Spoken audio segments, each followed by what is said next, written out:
Robert can tell us a bit about that.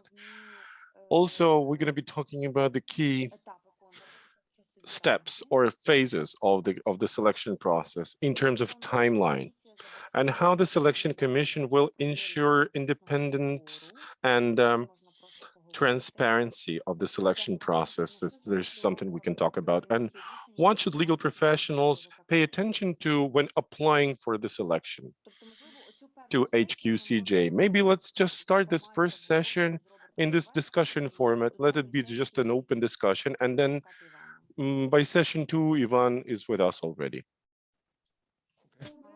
What do you think, Robert? Fine. I will do my best, Anna. Okay. Це, колеги, я тоді All відключаю. right, dear colleagues, I'm going to disconnect myself and let the participants in. Anna, hello there. This is Olena Privalova. You can see me, can't you? Well, I think the way it was suggested by Ina is fully appropriate, and Robert can tell a bit about how they had prepared documents and how they were planning to assess the candidates. I think these questions are quite comfortable for you, aren't they, Robert? And then regarding how to fill out the paperwork, I think this question will be left for the second part when Ivan is here. All right, I'm going to disconnect myself now. I mean, my video. Just a technical point. I'm just switching off the practice session, and then we will let the participants, the attendees in. Let us give like 15 to 20 seconds for everybody to get connected and move to our space, and that will be a sufficient time for us to start the streaming online. Am I supposed to start now? Well, is your phone right next to you? I can actually text you on WhatsApp and let you know when we're ready. Are we going to be displaying the information about interpretation options? I will be putting that information in the chat box. All right. So I'm going to start right now, and Anna will be speaking shortly.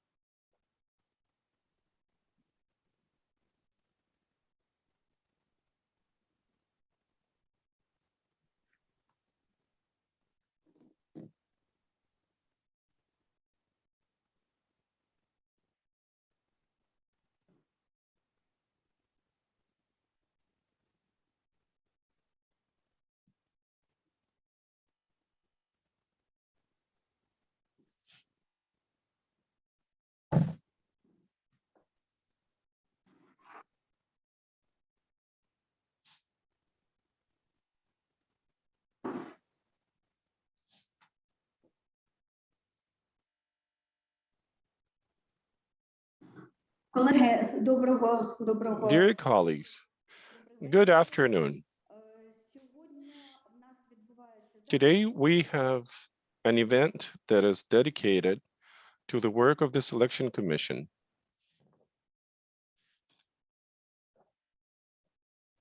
I'm not sure what's happening. It's all stuck.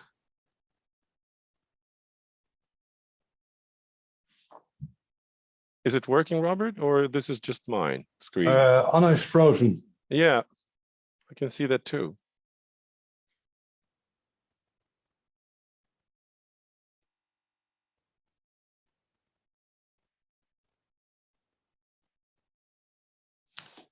Maybe there are too many people in the system. There you go. So we're discussing today the issue of HQCJ and the selection process. This is an issue of strategic importance, and that is important for the country's national security. And I just have to confirm once again that in the Ukraine's judiciary, we still have a critical situation. First of all, 30% of our judges are missing. So we have never selected enough. And first of all, this lack of judges is just among the trial court judges, those judges that administer justice at a primary stage.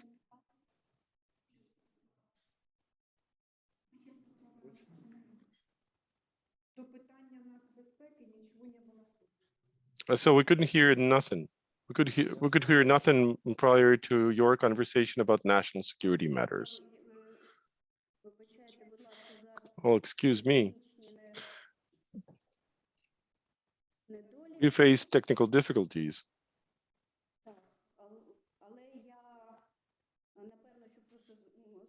But I will just say it once again. And what I want to tell is that the judiciary's performance is not just a domestic policy issue, but this is a precondition for the national security in the country and good governance in the judicial sector. So for that reason, we want to improve the situation with human resources. It's been 2 years now since the High Qualification Commission of Judges hasn't been working, and we stopped not just the selection process for the judges of trial and other instances, trial courts and other instances.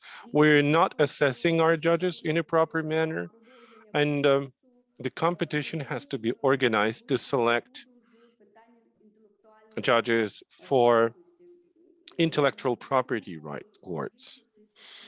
Because without proper human resources, that court cannot be functioning properly. Today's webinar was organized by the Ukrainian Bar Association together with the Selection Commission that will be selecting judges for HQCJ of Ukraine. And the ultimate goal of today's webinar is to actually engage as many legal professionals as possible to encourage them to participate in the selection process. And this way, we will be able to staff the High Qualification Commission with the most professional human resources that would be trusted by the society and the legal community as well. And the second part of today's event will be dedicated to answering your possible questions. Some of the questions we've already received prior to this webinar, and those questions have to do with very practicable things regarding how to apply for the selection process, how the assessment is going to be done, what are the issues that have to be addressed as most important ones, and that's what we're going to talk about in the second part of our today's webinar. Today with us, we're going to have two commissioners from the Selection Commission. First of all, this is Mr. Robert Brughuizen, who is a commissioner and who's had a lot of experience as a lawyer in the Netherlands, as well as he served as a special prosecutor responsible for fighting fraud, especially large-scale fraud cases in the Netherlands prosecutor's office. Also, Robert is an international expert on corruption crimes and their investigations. So thank you very much for taking part in today's webinar, Robert. And a little bit later, we're going to be joined by another commissioner. This is Ivan Mishchenko. He's a deputy head of the Selection Commission. He's from the Commercial Court of Appeal, of Cassation, I'm sorry, at the Supreme Court. Ivan has had a lot of experience as well, serving as a judge and also working as an attorney. And he is one of the key developers of the training course on legal writing for the Supreme Court. Mr. Mishchenko is joining us a bit later. So let us start now and start with the very first part of our today's webinar today. And I have a question to Mr. Robert. Please tell us, what are the accomplishments that you've managed to do already since the beginning of the Selection Commission's work, and what are the main phases and timeline of the selection process. Because we know that the selection was officially started at the beginning of February, and it's gonna, the applications will be received till early March. So please tell us a bit more about what you have accomplished so far and what are the main steps or stages in this process. Please welcome Robert. Thank you, Anna. It's an honor to be here, and of course a pleasure to be online at the Ukrainian Bar Association. And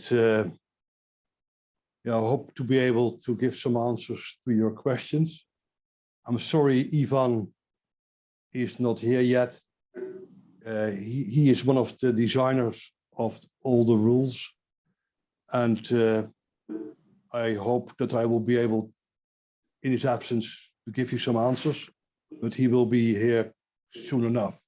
So if I said something wrong, no doubt he will correct me. As you have heard, I'm not a judge, I'm a professional lawyer. I'm a member of the Netherlands Bar, I'm a member of the Amsterdam Bar Association. And in that respect, it's also an honor to be speaking to you. What have been done?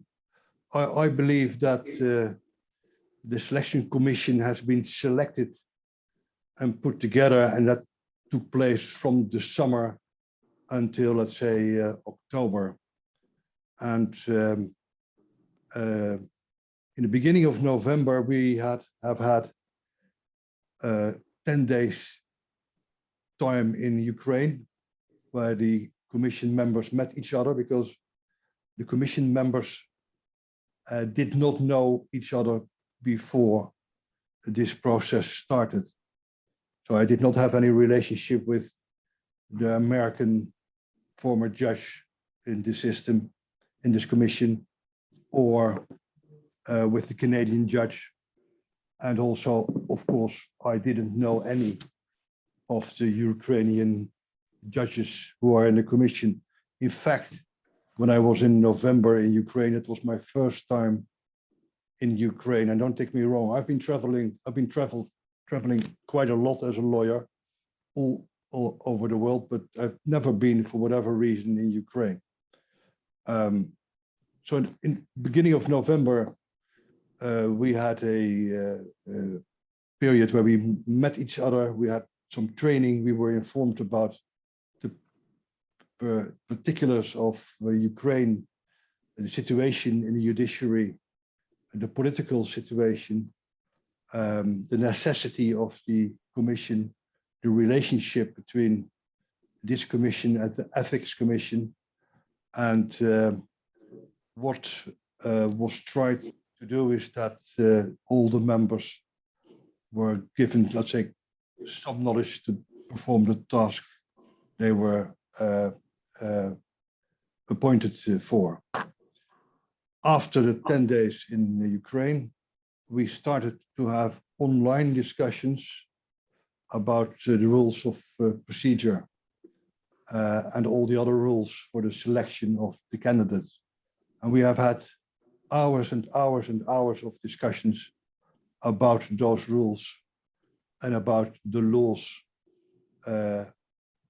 around the rules. And sometimes the laws are not very clear about the High Qualification Commission. And sometimes we needed quite a lot of thinking and explanation what the idea was and what we should do under the circumstances. But in the end, we, let's say, agreed among us how the rules should look like. And we came back to Ukraine beginning of January. We opened, we had our first official meeting. And what we also opened is the period where people can file their applications. It was open the 4th of February, if I'm not mistaken, and applications can be sent in until the 4th of March.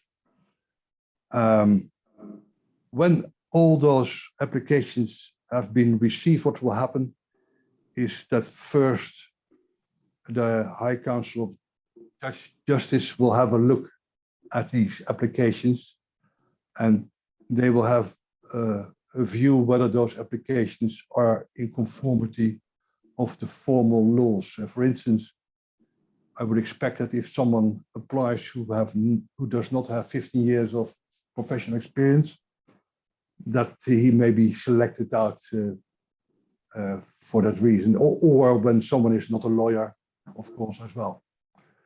And after the High Council of Justice finished, in the same moment process, we will try to be obtaining information from several different authorities. We will get information from NABU, we would expect. There's an arrangement in place with NABU, and they will look at all the information that has been, let's say, put in by the candidates, and they will give us, we expect, background information on the candidates, even when available and even when is necessary. We expect also to get information from civil society organizations, and also that information will be looked at. And we have a staff of quite a number of people, lawyers, and they will be looking at the information as well, and there will be open source searches, etc., on the information by them. And the idea is that better sooner than later, that all the information we receive will be compiled in data which the commissioners will be able to look at. And then what we're going to do is we will, all the applications that have taken place, we will try to select what we think and hope to be the best 64 candidates that for this will be what we call a positive selection. I always say that there's always people somewhere in the world who are better than yourself. If I look at the young people in my own firm, I always think that they are much more clever now than I was when I started to be a lawyer. And what we mean with positive selection is that we do not say about the people who are not selected that they are not good lawyers or fantastic professionals.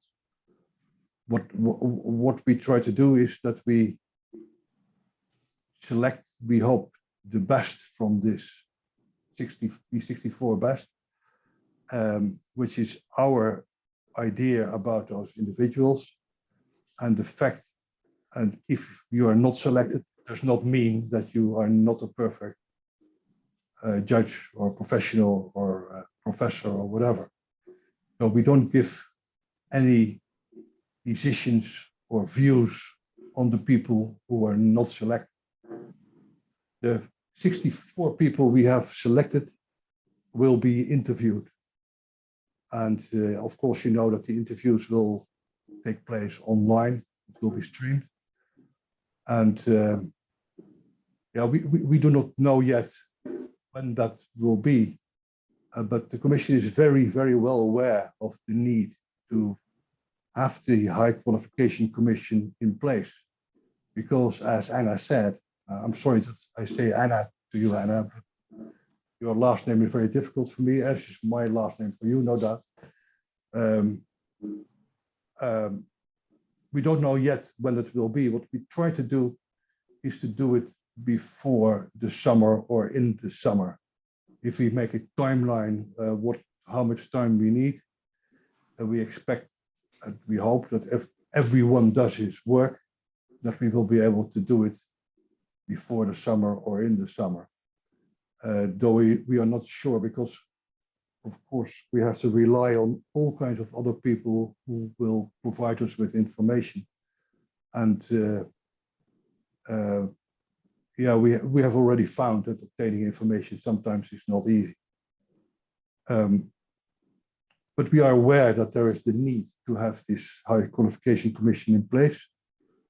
And I believe that all the members in our commission are highly motivated to do our work as quickly as we can. On the other hand, we do want to do our work properly. That means, but we are not going to haste because of haste. What we need to do is to have careful consideration of all the candidates who file an application, have sufficient time to look at those applications and make a decision who are the best 64 candidates, and prepare then all those interviews of those candidates in a proper and honest way. So we, of course, we know that there's haste. On the other hand, we will try to do it carefully and as we can, and also as independent can. I've seen that there are quite some questions about independency. Yeah, what is independent? As I said, I have no relation with anyone in Ukraine, and I have no obligation to do to take any decision because someone tells me to. I have no relation with the American embassy or the Russian embassy or anyone. Even when I was appointed, the Dutch embassy didn't even know that I was appointed. So, and I don't know whether I have sufficiently answered your question. Так, загалом так. В мене Yes, in general, that you have given sufficient answers, but I have some of the specifying question. You said that since November, you've been working a lot online, but tell me, who has been assisting you? Do you have any secretariat that helps you out to develop different papers and analyze documentation? And what will there be any secretariat that will be also analyzing different documents and application forms that will arrive to you soon? Yes, we do have a secretariat. We have a team, which I believe are 23 people. And the 23 people consist, among others, of lawyers who will help us with analyzing the information that will be provided to us. Of course, translators, because the foreigners like me, yeah, I'm a Dutchman, I speak Dutch, I speak a bit of English, but I don't speak Ukrainian, so everything has to be translated. We have a PR department. We have learned that there's lots of press attendance of interest, and so we have a PR department who puts together our Facebook page and make sure that our information stream is in order. And we have also, let's say, assistants who will help us to do our work in time. The idea is that all the work that we do and the analysis, but also the preparation for us, will be done in such a way that it can be done in a speedy manner. I can imagine when you have 23 people, you have quite some power to perform. Юристи, яких ви згадали, це What about the lawyers from your secretariat team? Are those Ukrainian lawyers based in Kiev? Yes. They may now be sitting somewhere at home. I don't know that. I don't think that they come in the office at present, but they work online, especially in this situation. Добре. Скажіть, будь All ласка. right. Well, then, during this whole process, what will be the strategy to ensure transparency of the selection process? Yeah, I find it a difficult question. The first thing I can say is that among the members of the commission, we have agreed that we will act as transparent as we can.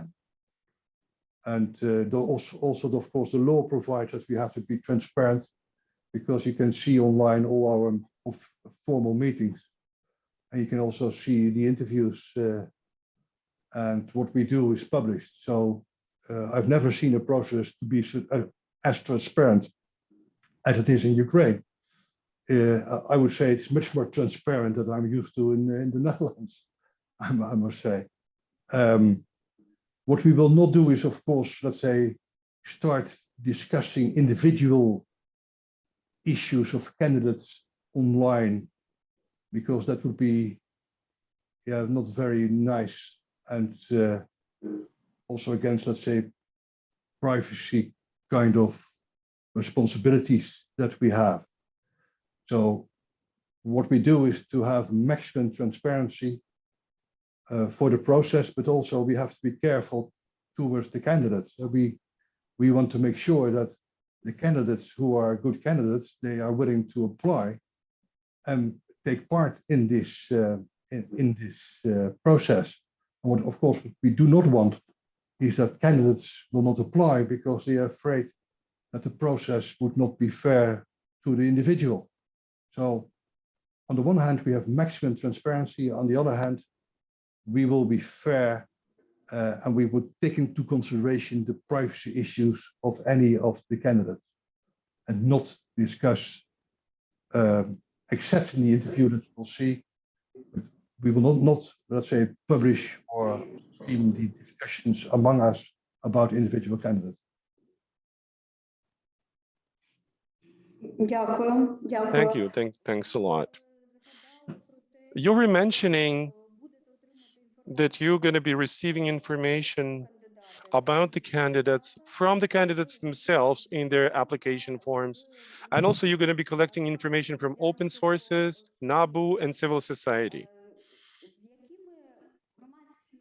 What kind of civil society organizations have you been in touch with? And how do you think they will be able to contribute? I must say, I don't have any experience in that. We have had 2 sessions with, let's say, organizations that we call civil society.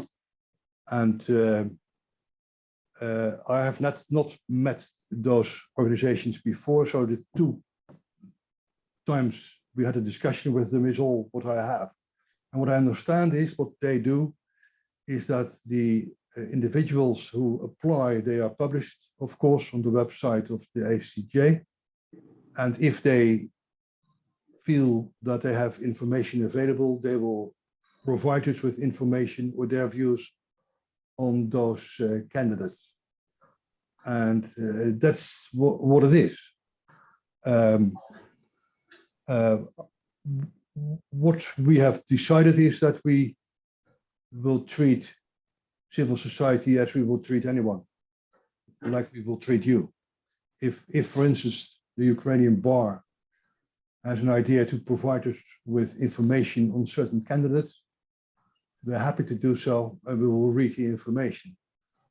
But that's it. It's nothing more to it than that. And what I understand is that the civil society organizations, they have a role in Ukraine, and they feel it's extremely important that there's a judiciary in place, which is not only competent, but can also be trusted. And I would say that this is an intention that that is for all of us, that there needs to be a judiciary in Ukraine which is competent, but also can be trusted. And what I've seen from all the information provided is that Ukraine has a difficulty with the trust in its judiciary. If you look at the figures, if you would ask, let's say, ordinary people around Ukraine whether they trust the Ukrainian judges, the trust is not sufficient. It's, if you compare it with other countries, quite low on the list. The same is that if you look at Ukraine on the corruption perception index, they're also quite low on the list. And that, and if in society there's the idea that judiciary cannot be trusted, then it means that you will have difficulties with your investment, also with establishing rules, law, etc. And what we say as a commission is that we welcome any information from any source regarding the candidates, and we will look at it. The other side is, of course, it should not be a witch hunt. It should be an open and honest and transparent kind of situation. And again, that makes that also the best candidates apply.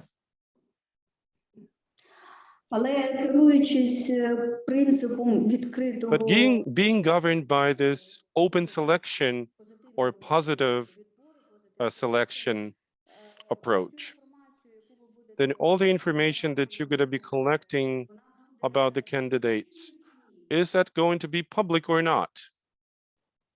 I mean, the information.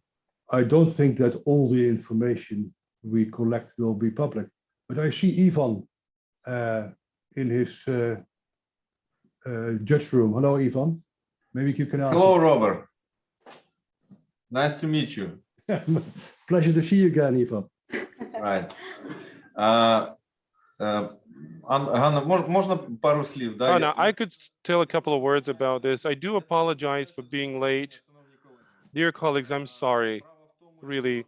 The thing is, I had to participate in the court hearing instead of the colleague of mine who fell sick with COVID. And our court building was mined, so we had to actually leave the premises, and we faced technical difficulties. So it took much longer than we'd expected. We're all aware that there are perpetrators who are trying to actually spread the information that some of the buildings are mined or there is a bomb in the building. Thank you for joining us anyways, Ivan. We already started the discussion with Robert, and Robert has generally outlined the current situation with the Selection Commission, and now we move to more specific issues. And the last question that I asked was if the information that you're going to be collecting about the candidates is going to be made public, including the information that you are collecting from civil society. Robert already mentioned that the commission will be following positive selection approach. So you're not going to be telling those who failed that they failed. So the question is whether the data will be made public. Look, we do not plan to publish all the dossiers because there is no good reason for this. On the other hand, the HCJ Secretariat will still be scanning the documents and collect the files for each and every candidate, but we are not going to make all that information public. Given now we are referring to the HCJ's website, and we will continue to do so. We will not disclose the files of the candidates like it happened during the Supreme Court contest, when dossiers of all the candidates, as far as I remember, were made public. And I think there's still access to this information through the HQCJ's resources. But we are not planning to do so. Regarding the candidates that will be recommended at the end of the day, I think for those candidates, the commission can make a decision to publish their files because everybody will be interested in why those specific candidates were selected and recommended. But because we're following this positive selection approach, we will have to be able to explain why we have selected these candidates and not the others. We have to underline some of their qualities, some of their professional competences and achievements to prove why we have selected these ones and not the others. So in continuation of the same thing, I would like to ask the next question. What will be the criteria? How will you be selecting those best candidates? The law tells about two criteria: integrity and professional competence. In our methodology, we were trying to actually somehow interpret those two criteria and describe them by having developed the sub-criteria. However, it is still about integrity, It will include immaculate reputation, some of the relations following integrity, also clean, so to say, asset declarations that trigger no questions, professional competencies and integrity, they go together. Трошки вищу перевагу. Of course, integrity will be a bit more valuable than professional competency because this is a very principal issue. And even the methodology starts with the issue of integrity. So it has a little bit bigger value than professional competency. But of course, professional competence, nevertheless, will be a very important integral part of it. As for the professional competencies, the Commission will decide whether to have an IQ test for the candidates, or like they call it, intelligence test, but it much depends on how much time it's going to take, on the technical capabilities, etc. So as soon as the Commission makes a decision regarding whether to do the IQ test or not, then of course all the candidates will be notified of this. If the IQ test is not applied by the Commission, then actually we're going to have two major stages. One is the analysis of the documents submitted by the candidates and the interview once eligible. Thank you. With regards to one relevant, what's the current status of this work? It's been already halfway since the official announcement of the selection process and reception of the applications. What's the current status today? As much as I've seen today, I've seen in the news that today the second candidate has submitted his or her, I can't remember, application filled out. I think it's one of the retired judges who has applied, if I'm not mistaken. So far, we only have two candidates. All right. But anyways, if we try to put it all together and speak about this election in general, of course, we want to encourage legal professionals to apply, but what should those potential candidates pay attention to more specifically whenever they want to apply to fill the position at HQCJ?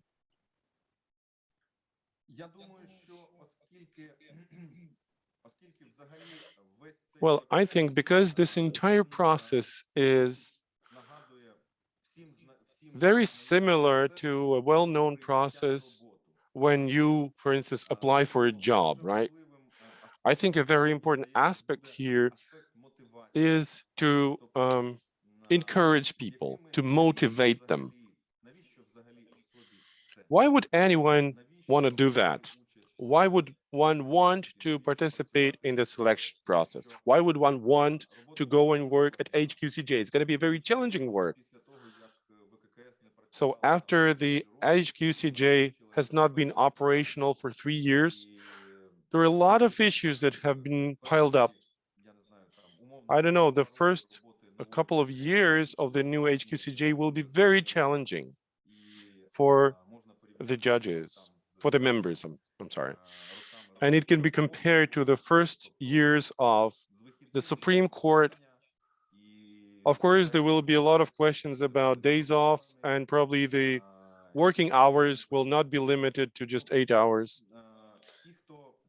I'm sure those who are willing to do something and really change something in the Ukraine's judiciary, they will probably be eager to participate in the selection, and because they will be responsible specifically for selecting judges for the Ukrainian judiciary. Those people have to be highly motivated and encouraged, and that's the main thing. Then after, apart from motivation, it is important to pay attention to your own capacity, whether you need to think whether you can do it, actually, whether you think you're capable enough. Of course, this is a subjective thinking, but it's important for the person to feel that he or she follows all the principles and highest standards of integrity to avoid different situations in the future. Maybe the person had something in in his or her past that would actually disrupt the person's integrity, perception, and something else. A very important stage will be the interviews, but the interviews will a lot be dedicated to the issues of professional criteria and competencies. Because what we think about is that the person who applies to HQCJ should not only understand the Ukrainian judiciary, what kind of bodies there are and how they interact together. It would be also great if that person had a vision, had a certain idea what should be the principles, about what the principles should be for the system to be up and running and for it to be efficient. What's the development strategies that has to be implemented? How should HQCJ and the entire judiciary operate in a successful manner? So I think these individuals need to have thinking of a scale, And I have a specifying question now. What's the right answer to the interview questions? Especially when somebody's asked, what's the vision that you share?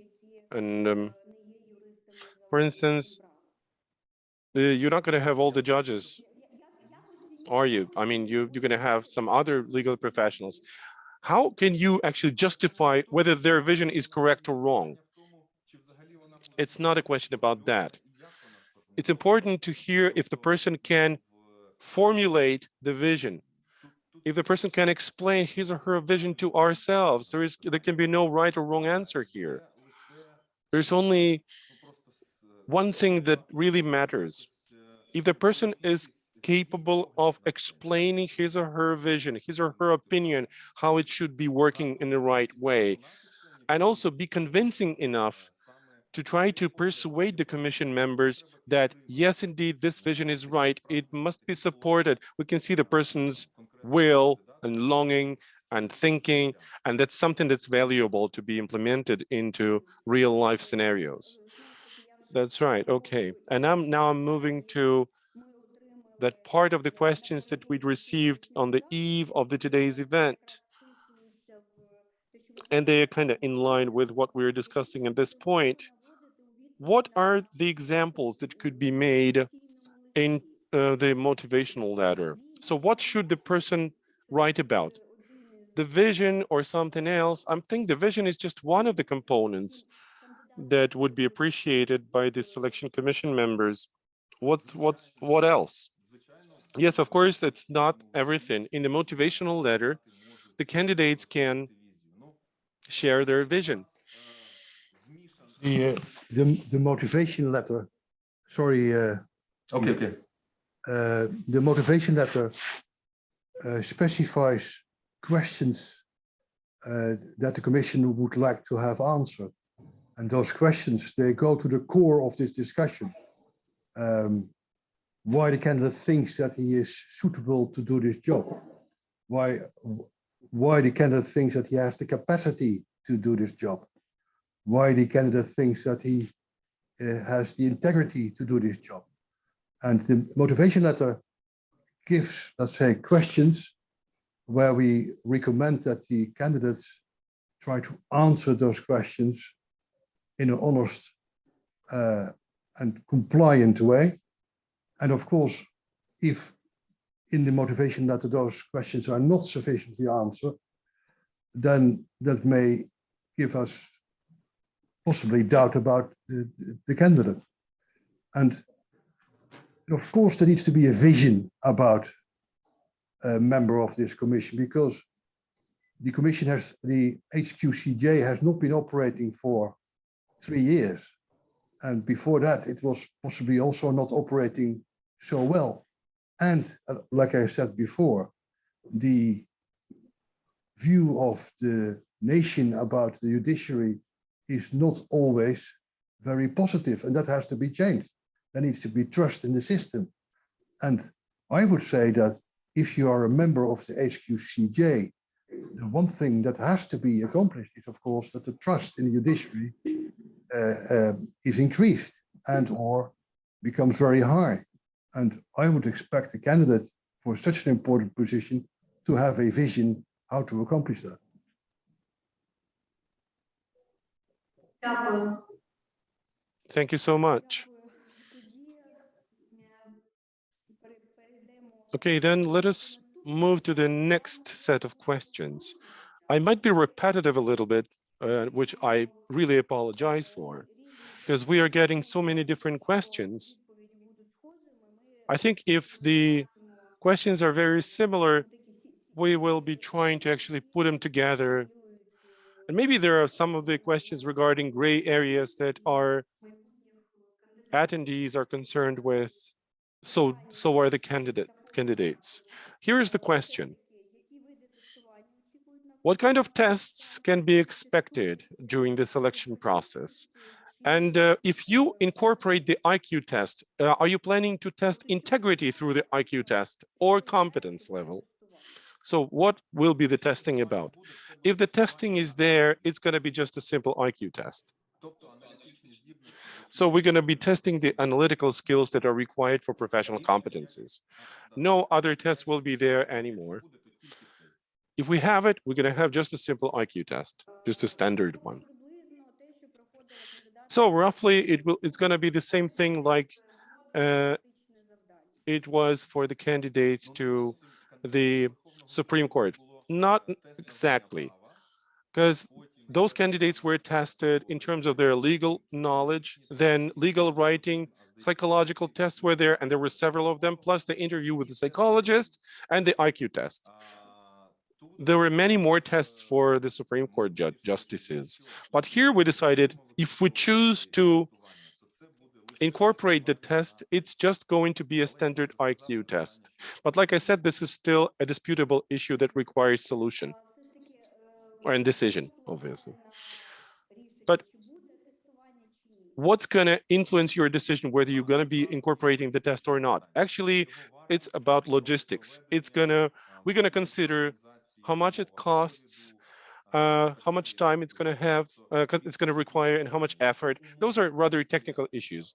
For instance, if the commission decides to do the testing, and if it extends the procedure, for instance, for 2 months more, it's useless. It's not worth doing. So it all depends on very practical issues, whether to incorporate the test or not. All right, what's going to be the main criteria for professional competencies?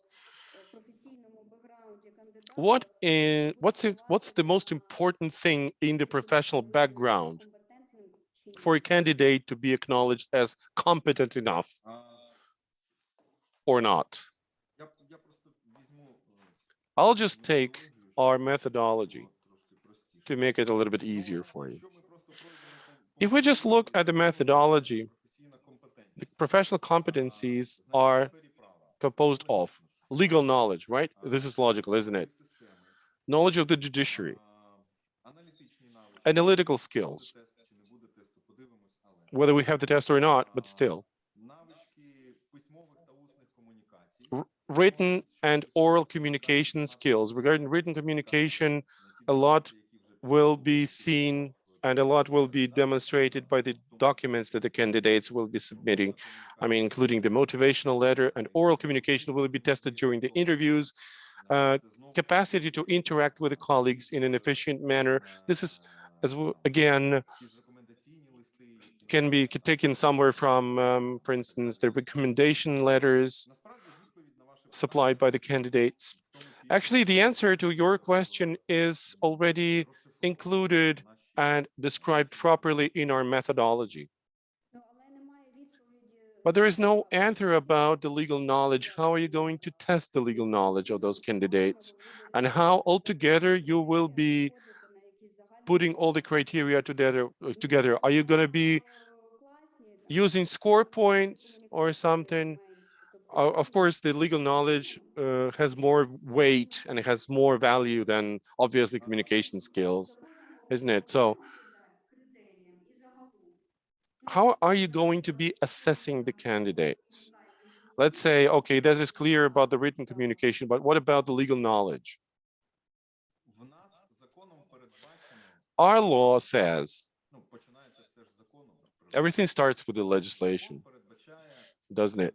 So the law only includes two stages. This is document submission and interviews. There are virtually no other tools that are provided for in the legislation. Well, again, coming back to IQ tests, we had a serious discussion about that, whether we have the right mandate to include the IQ test, whether we have the discretion to do so. Since the law does not say anything about this tool, but we still decided that such a discretional powers are available with the Commission. And actually, we're going to be assessing, well, we're going to have hopefully very detailed picture about each and every candidate very soon. And those candidates, well, we're going to be trying to select really the best of the best ones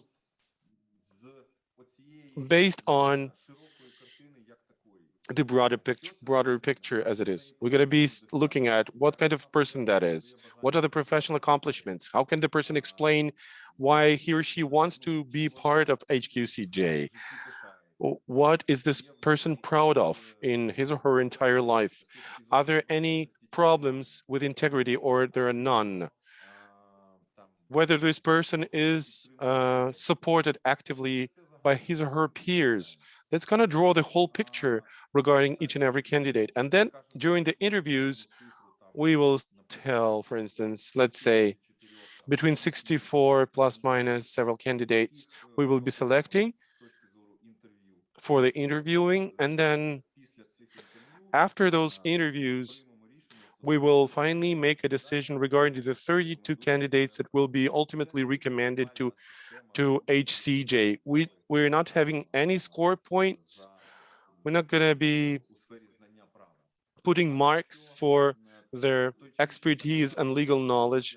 But if, for instance, the candidate has at least 15 years in the legal profession, there is objective picture already where the candidate has worked so far, what kind of position this person has filled, what are the professional competencies and achievements that person can be proud of.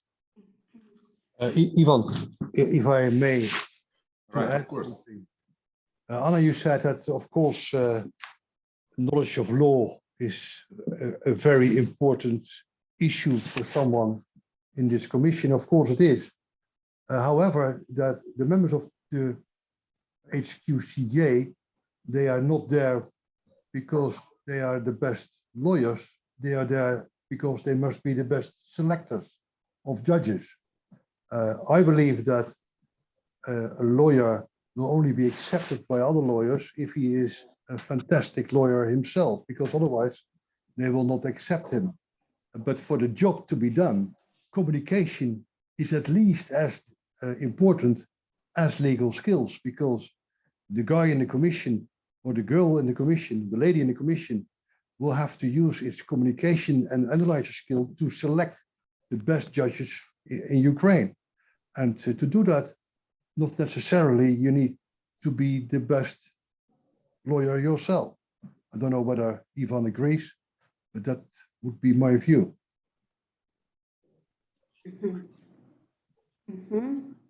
Дякую. Thanks a Дякую. lot. Такі питання Okay, I have more practical questions. чи вважається здійснення адвокатської діяльності належним досвідом роботи в галузі права? Are you going to be checking the lawyers, I mean, the defense counsels or lawyers regarding their professional background? Of course we will. There is one more question here to you, Ivan, specifically. Okay, you know a lot of lawyers in the country, but what kind of criteria you are going to apply to select the best ones, or how you will decide on recusal, in case you know those individuals? The same criteria that I use when serving as a justice. Regarding the candidates that I have close, friendly relations with, of course, I will be recusing myself. Щодо тих кандидатів, з якими я умовно там знайомий, ну, мабуть, в цьому немає сенсу. if I know any candidate, there's no good reason for me to participate in the selection process. All right, thank you. There are a lot of questions about the motivational letter here. Maybe it's the way it is composed, it's not very popular in Ukraine. That's why it triggers a lot of questions. Those criteria that you have identified, capacity, integrity, vision, are they described in the methodology or not? Or maybe there will be some additional practical insights will be provided by yourself with regards to how to best fill out the motivational letter. Robert is one of the authors of the motivational letter. Maybe he is much better placed to answer this question, because there's a lot of questions regarding the motivational letter, and he was one of the developers. So let's ask him. Yeah, there's no perfect way to fill in the motivation letter, and there are no best answers to be filled in. The idea of the motivational letter is that each candidate will answer those questions in an honest and proper way that suits him and is in compliance with who he is. If the candidate starts filling in the letter as if he would be someone else, then it would not be a good idea in our view. I do understand that a letter like the questions we have raised is not popular, because the idea of the motivation letter is that we try at an early stage indeed to be clear what the motivation of the candidate is to apply. And the candidate also has to write down what his motivation is and has to answer those questions, which are similar questions we have to answer when the candidate filed his application. And by asking the candidate what we should decide about him or her is, in our view, a proper way to do that. First, you should ask the candidate, him or herself, why the candidate thinks that he is suitable. And it's not sufficient to say, I'm suitable because I have 50 years of experience. You have to be able to explain that. You have to be able to explain that you are a very good lawyer with immaculate background and you don't have any stains. And if you are not able to explain that, maybe it's not a good idea that you try to seek the job. And that's the reason we composed the letter as it is. And I understand that it's the first time such a letter was composed in this way in Ukraine. And we will see how it goes.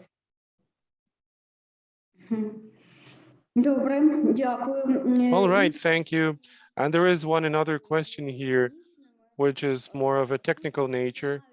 The judges who are filling administrative positions, can they keep the job, or they will have to actually leave their current jobs, regardless of the selection outcomes? Well, it seems to me it is prohibited by the legislation that the judges that are filling the administrative positions, they cannot legally participate in such a competition. This is a direct norm by the legislation.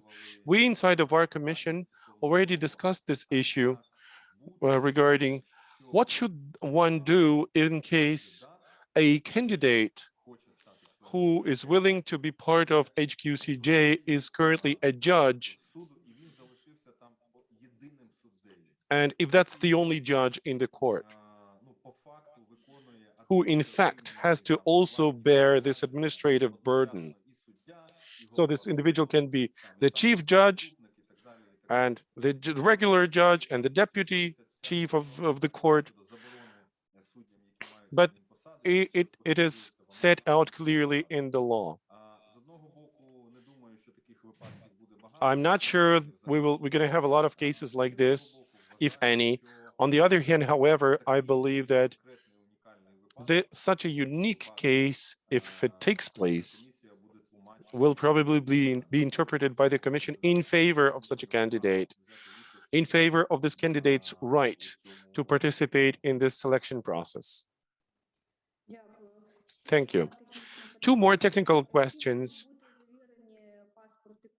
Who should verify the passport copy and the ID? Is that an HR manager in your current job? I think so, yes. And there is one more question here, which is kind of apparent and very popular. What about the language certificates? If the one of the candidates, for instance, does not have any language certificate, is there anything else that the candidate can do to prove the language command? The law says that the language certificate will be required as a proof of the decent language command. We've communicated about this a lot. And as those questions still arise, we have to repeat it once again. I think we have tried to sort this problem and make the lives of candidates easier. We do not require to provide us with a certificate right after the package of documents is submitted between the February and March the 4th. Because we understand there is a problem to sign up for the tests and get the certificate on time. I myself passed this test, and if you have a strong language command, there is not a problem for you to pass it. 99.9% of those people who have strong command of the Ukrainian language will pass the test. There's only a technical challenge to have access to this testing. That's why we envisaged that this certificate will be required to submit at a later stage of the selection, closer to the interviews, because the certificate will not be required only by ourselves, but we were just thinking, if, for instance, the High Council of Justice will be considering those 32 recommended candidates that we're going to submit to them, then the HCJ itself will have formal reasons due to lack of such a language certificate can decline such a candidate and exclude him or her from the 16 HQCJ members potentially. And this is just going to be a very bitter story for those candidates, having passed all their turmoil, having passed all these routine through the selection process, and then be declined just because of the lack of language certificate. This certificate will be much more important for them once the HCJ is making a decision whether to appoint those candidates to HQCJ or not. That's why we decided to postpone it as close to the interviews as possible. So I think they still have those 2 or 3 months for the candidates to still go and pass the test and successfully submit it to our commission. But once again, this is a technical issue indeed that we're trying to fix somehow. What would be the reasons for not admitting the candidates to the interviews? Well, you see, we just need to formulate questions upside down. Okay, what are the reasons for not admitting them? Or will there be any interim decisions? Well, you see, that's the point. We're going to be trying not to make any interim decisions like, okay, this candidate is bad, that's why we're going to exclude him or her, and we hate that one too. No, we're not saying that. We will be focusing on who from those candidates, from all of them, are really the best ones. Best, the best of the best. And it will be those candidates who will be inviting to the interviews for them to be able to compete with each other and hopefully successfully pass this process. So we're going to be focusing primarily on selecting the best ones. We're not going to be focusing on rejecting the candidates. We're not analyzing the worst ones. No, that's not our approach. Okay, if from the submitted papers, you can already see that if you consider criteria of integrity and competencies, you have much better candidates. You will be automatically inviting them to the interviews, and the others will what? Will be communicated nothing. No, we're just not inviting them to the interviews. That's it. Okay, are you going to be sending them a letter that unfortunately you are not invited for the interviews. We're going to say thank you for your participation, something like this. You know, we all happened to start our legal career eventually. We were all students, and then we tried to find a job in a law firm or somewhere else. You know, this is a very similar process. When you apply for a job, it's very similar because we all had that turmoil. We had interviews with partners and managing partners, and then we were sometimes told, okay, we're going to call you back, and they never did. We all happened to see that. Well, I understand the nature of this question because, you know, the judge selection process is beforehand used to be much more formalized than just regular interviews for any job applicant, or like we do when applying for a lawyer's job. From my own experience, I can tell you that there is not very clear understanding of those specific phases and the criteria for the people to be eligible for the next phase. Now, since we've talked to you a little bit about it, the situation is a little bit more clear, but excuse me for repeating the same questions again and again. We just want to see the holistic picture. Like Robert and Ivan mentioned that you will be talking about the general picture of it. And now we're trying to dig and find the specific information. There is one more issue that many candidates are concerned with. This is the question about the High Council of Justice. You know what kind of developments are happening over there. What is your assessment of a potential, do you envisage any potential for blocking the work of the HCJ, and therefore they will not be able to select HQCJ members? I think it is best to ask that question to HCJ members, because this is their discretion.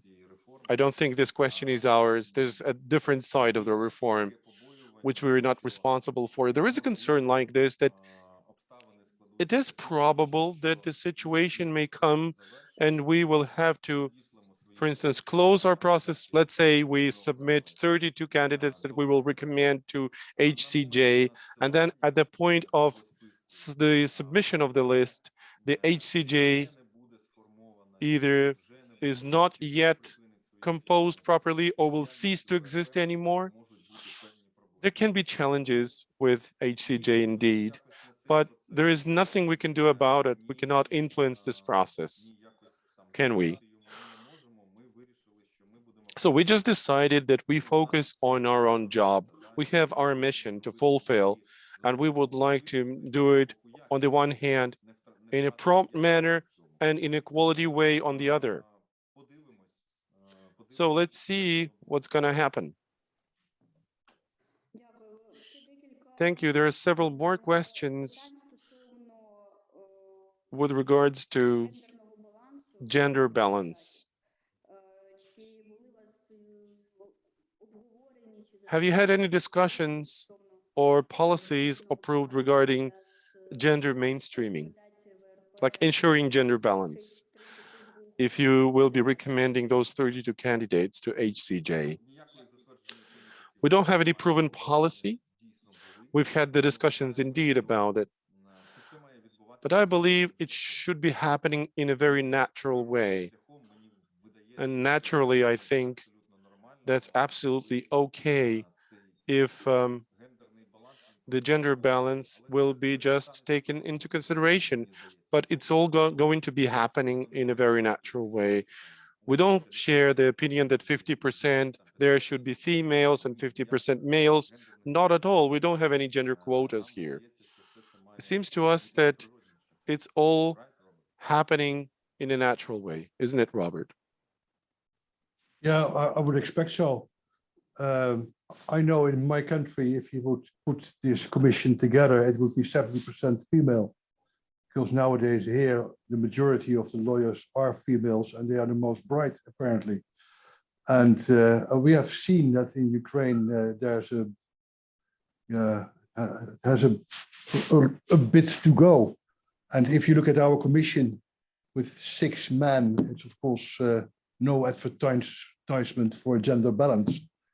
But that is as it is. And we have to deal with it. But we are very well aware that this issue is on the table. So don't take us wrong. Добре. All right, fine. Let us keep going. Here's the question. What's the information that can be provided to confirm that in case I'm appointed, I do not have any other paid job? How can I prove that I have no other paid jobs? Що в майбутньому я не буду мати іншу оплачувану роботу. Це просто And I don't have one right now, or I'm not having one if I'm appointed to be an HQCJ member. That's an ancient Greek paradox. How can you prove the absence of something? There is no way to prove the absence of something. There is only a way to prove something that exists. And that's natural that people are asking these questions. Of course, this job cannot be combined with the others. That's clear, isn't it? I mean, these are the very basic things that sound like truisms.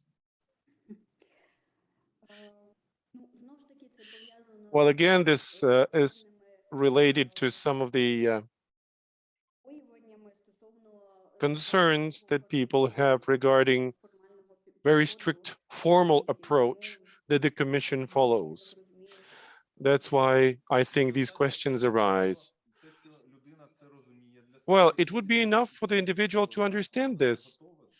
And of course, these individuals who are candidates, they have to be ready for it. They have to be ready to work and have this job as a permanent one without combining it with any other paid jobs. Will the professional years of experience in the law include your work as a professor or a teacher at the university? I've seen this question already. Honestly speaking, I haven't yet managed to check this regarding if someone served in the faculty of a university or somewhere. I'm going to double check this, and please ask this question on Facebook. We will try to communicate this issue, and definitely we're going to produce an answer for you. I've seen this question about the teachers' jobs and faculty membership.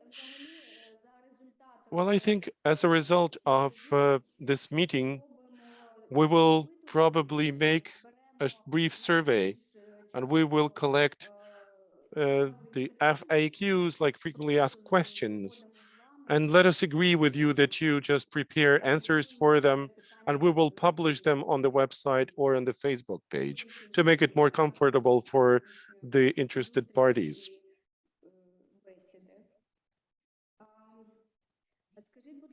All right, can you tell me, please? We've seen that the candidates are not yet very active, to say it in a moderate way. What's the reason for this? What do you think? Well, traditionally, I think the largest number of applications will come in the last 2 weeks, and that's natural. It's always been the case. Well, yeah, we need just to, the person needs to make a decision, fill out all the documents, and somebody might have technical difficulties or questions, even the questions that we are discussing with you today. Who has to verify those documents regarding the person's prior employment? That's the process. And it seems to me that I think next week, and especially in the last week before March the 4th, we're going to have many more applications coming. That's going to be the major wave of the applications to arrive. Thank you. And there is one more technical question. When should the person leave the administrative job not to be denied of participating in the selection? What if for the sake of the selection process, the candidates decide to leave their current administrative jobs? So when should they do that in the most appropriate way? Definitely not at the submission stage. На момент подання документів So at the stage of submitting papers, немає those individuals should not have any administrative jobs, right? Yes. Did I get you right? Yes, absolutely. Добре. І All right. я And хотіла ще I just wanted to ask one question from myself до вас to you, Ivan. Ви проходили конкурс You passed the selection to the Supreme Court. And you already mentioned that you had many more steps and phases, and it was much more complicated.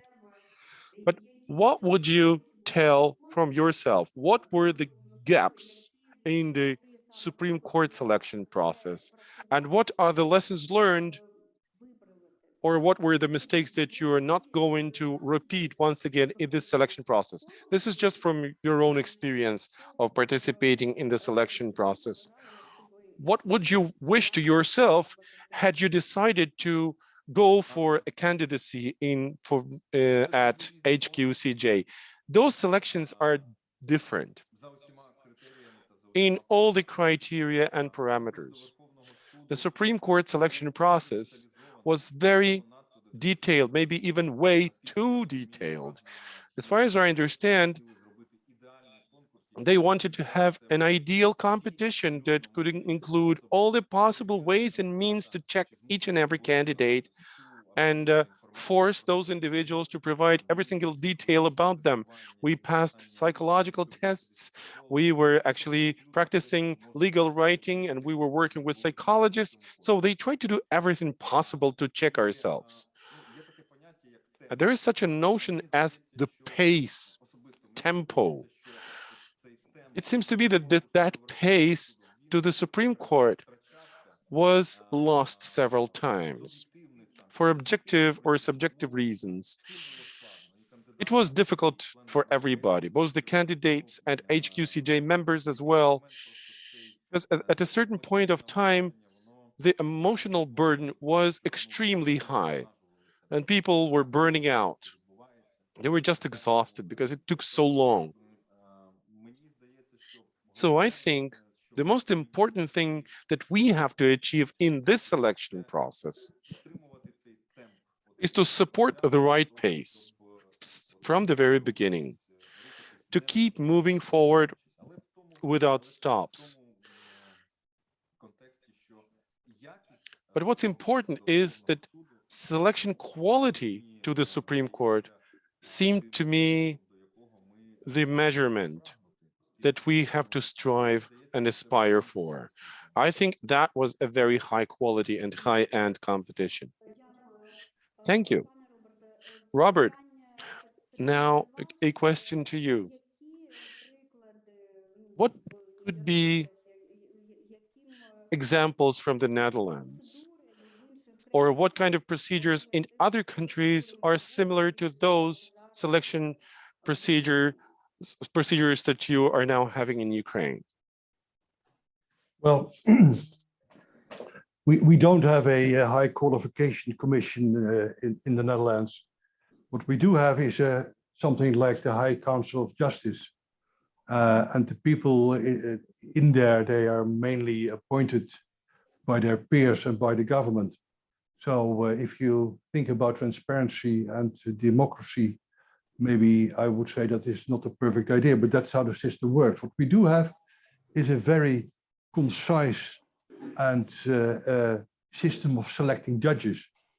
And in the Netherlands, it is normal that if a judge applies for to be appointed as a judge, that there is testing in place, not only capacity testing, but also psychological testing, whether or not you are an individual who is a real judge kind of type, whether you can endure the strain, and whether you are honest, etc. So we have very, very advanced testing in place. And if at a certain moment I applied to be a prosecutor, and I think the testing took 2 days. And the amount of figures that came out were quite enormous. And except for the testing, there's quite a number of interviews that take place before you are appointed. And I believe the system in that respect is well developed. Of course, we are a nation who does not have any difficulty at present with anything to do with integrity issues in the judiciary. That's something we have been able to abolish. Of course, there are examples, but they are real, let's say, examples that do not often happen.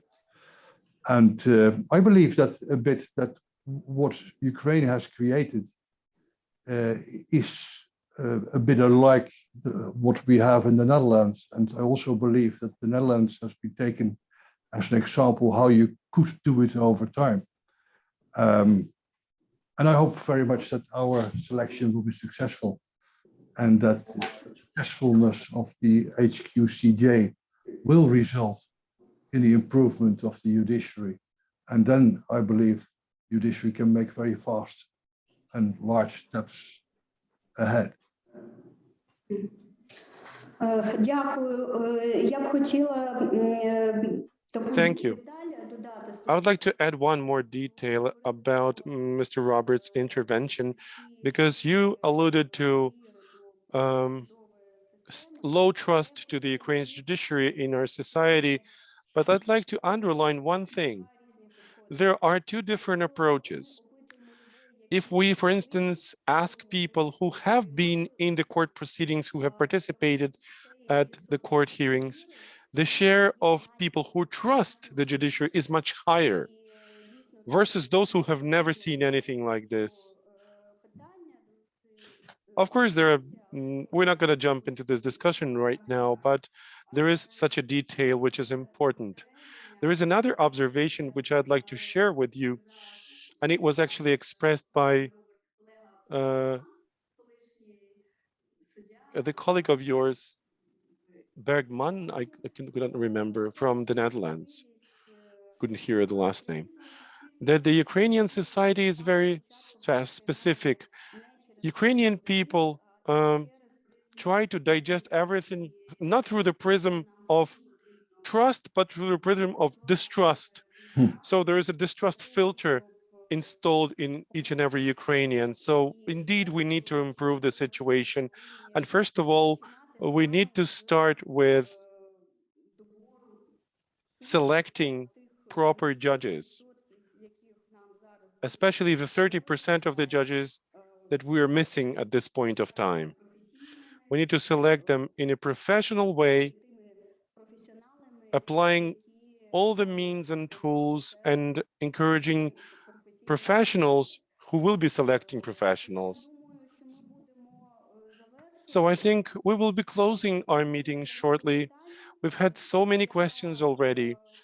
And I once again want to reiterate that whenever possible, if Robert and Ivan agree, we will try to put those frequently asked questions together and try to give answers in writing so that this information can be spread among the legal communities with the members of the Ukrainian Bar Association to make sure many legal professionals or much more legal professionals will be encouraged to apply. Mr. Ivan, Mr. Robert, we want to thank you very much indeed. And maybe you have any closing remarks to share with us regarding today's conversation. We would highly appreciate this. I want to thank you very much for the invitation. That was a lovely discussion we had. It seems to me that this idea of yours, Anna, has to be implemented. We will think about it and provide you with answers, because this is just part of our promotional campaign where we're trying to encourage people and convince them that it is worthwhile to participate, and this is going to be a genuine competition. Everything will be open and transparent. The principles are clear. We've shared all the documents with you, which you can easily read whenever you have time for it. So if you feel enough strength and inspiration inside yourselves, please go and apply and try to test your strengths. At least it's going to be a valuable experience for you. Don't you feel sorry that you now serve as a judge and no longer as a lawyer? Thank you for this question, actually. That's a brilliant one. I love it. Well, I think it is impossible to answer it properly. I'm sure that Ivan is really sorry because, of course, being a lawyer.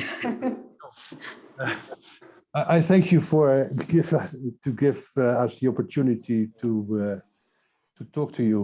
And what I would like to say is to the people listening to this conversation is, don't be afraid of us, because this will be a fair competition, and we will do our utmost best to make it a fair competition.